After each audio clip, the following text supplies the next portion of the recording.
Long before men carved their kingdoms upon the earth, before cities rose like iron bones from the soil, there was the North. A land of frozen silence, where the stars burn sharper, and the night is endless. In those high places where mortals dared not tread, the witches ruled the air. Born from wind and snow, they were older than nations, wiser than kings, and free as the storm. Among them, one name rose brighter than the rest. Serafina Pekkala, Queen of Lake Enara, Keeper of the northern sky. She did not wear a crown, for witches need no thrones.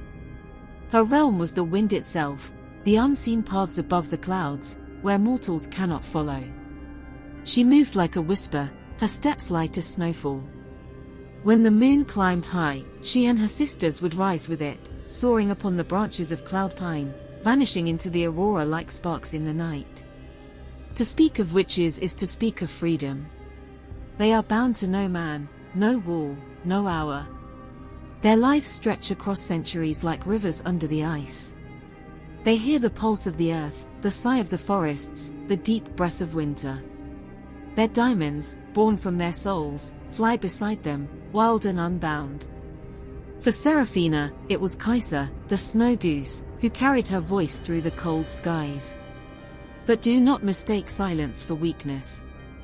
When war stirs beneath the stars, witches are the first to feel it. They see what others cannot, the shifting of dust, the tremor in the world's hidden bones. Serafina was not merely a queen, she was a sentinel. She stood where the winds grew sharpest, watching the storm gather on distant horizons. While men fought with steel, witches wove with sky and spirit. Their strength was in patience, in vision, in a power that cannot be caged. They say she loved once, a man of the rivers, far Dirk-Oram. For a heartbeat in time, their worlds touched. But witches belong to the wind, and the wind does not stay. From that loss, Serafina carried not sorrow, but stillness, the kind that settles over mountains after the storm.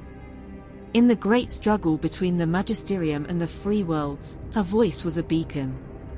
When the skies darkened with prophecy, it was she who led her clan through the night. Her arrows flew truer than fate. Her gaze pierced beyond the veil. And though centuries may pass, the North still remembers her name. For witches are not written in stone, they are written in air. Their names drift on snow and song, carried by the endless wind. When travelers of the North glimpse a pale shape crossing the stars, swift and soundless, they whisper her name like a prayer. Serafina. Witch Queen. Daughter of Sky. Guardian of the old magic. And so the legend remains, not locked in books or carved on walls, but alive in the breath of winter. For as long as the aurora burns, and the wind remembers, Serafina Pekkala will soar, untamed and eternal. Don't forget to like the video and subscribe to the channel. Until next time.